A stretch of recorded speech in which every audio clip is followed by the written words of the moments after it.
जीवन की यात्रा एपिसोड 5। खुद को निराशा से कैसे बचा सकते हैं हम जो चाहते हैं अक्सर उसे पाने की भरपूर कोशिश करते हैं और जो नहीं चाहते हैं उससे बचने की भी कोशिश करते हैं। एक तरफ जो चीज़ें हमें आनंद देती हैं उनकी हम इच्छा करते हैं, जैसे आमतौर पर एक अच्छी नौकरी, फन एक्सपीरियंस, हंसी मजाक, अच्छे रेस्टोरेंट में जाना, कपड़े गैजेट खरीदना, नई कार लेना, सोशल मीडिया पर फनी मीम डालना। कोई इनकार नहीं कर सकता कि ये चीज़ें मज़ेदार नहीं हैं। और दूसरी तरफ हम जीवन में ख़राब बातों से बचने की भरपूर कोशिश करते हैं। ये क्या है? यह आपको भी पता है। बीमारी, बेरोजगारी, उदासी, दुख, पीड़ा, मेहनत, ऊब। अगर सिर्फ हम पर ही निर्भर हो तो हम अपने जीवन को एक पार्टी का ही रूप देते। स्टोइक दार्शनिक एपिक्टेटस, जो कि नीरो के शासनकाल में दास्ता में पैदा हुए थे, उस दुष्ट सम्राट की मृत्यु पर ही आज़ाद हुए। अक्सर हमारी उम्मीदों की मूर्खता की बात करते थे। उन्होंने एक बार कहा, अगर आप अपेक्षा करते हैं कि आपके बच्चे, जीवन साथी या दोस्त हमेशा जीवित रहेंगे तो यह आपकी मूर्खता है। आपके पास इसकी शक्ति नहीं है। इसी तरह यह अपेक्षा करना कि सभी ईमानदार रहेंगे आपका भोलापन है। यह भी आपके कंट्रोल में नहीं है, बल्कि दूसरों के कंट्रोल में है कि वे ईमानदारी से काम करते हैं या बेईमानी से। इसीलिए हम उनके वश में हैं। जिनके कंट्रोल में वे बातें हैं वो हमें पसंद या नापसंद है। यदि आप उन बातों की इच्छा नहीं करते हैं या उनसे बचते हैं जो कि दूसरे व्यक्तियों के कंट्रोल में है, तो आप निराशा से बच सकते हैं और मुक्त हो सकते हैं।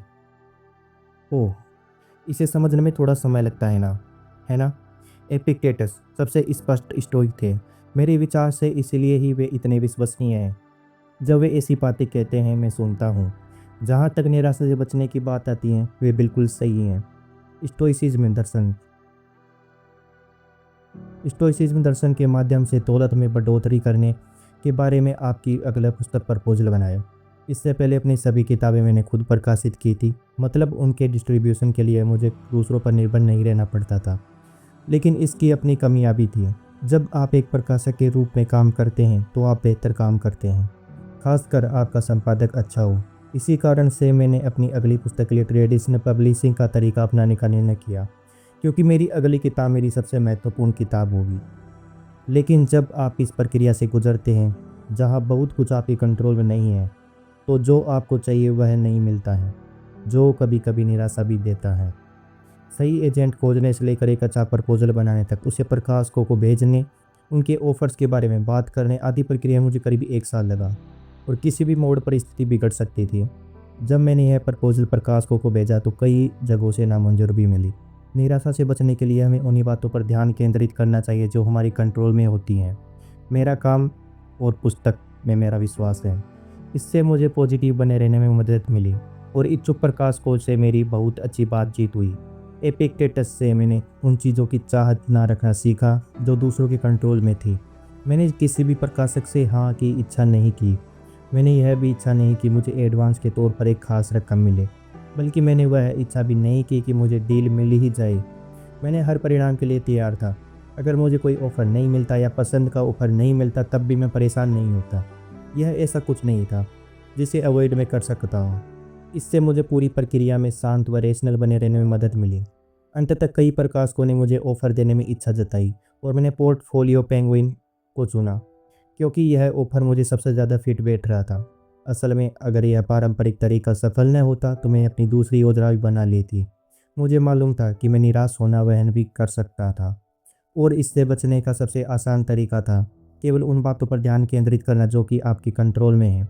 जैसा कि एपिक्टेटस ने एक बार कहा था, जीवन में कुछ चीज़ें अपने हिसाब से कर पाने की शक्ति की अपेक्षा करना हमारी मूर्खता होगी। इसका अर्थ यह भी नहीं है कि हमें अपनी भावनाओं से खुद को अलग करना हो।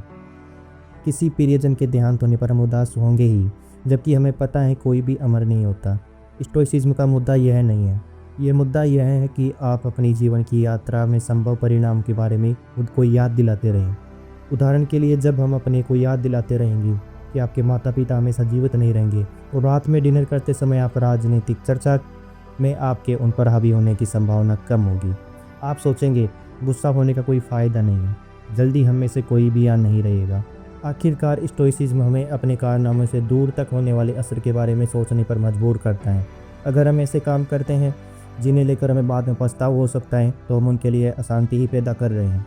अगर हम स्टोइसिस्ट धारणाओं के रूप में अनुकार्य करते हैं तो हम पछतावों से बचते हैं। परिणाम स्वरूप हम भीतर से शांत रहते हैं। तो ये था हमारा जीवन की यात्रा एपिसोड। आज मिलते हैं नेक्स्ट एपिसोड में, तब तक के लिए धन्यवाद।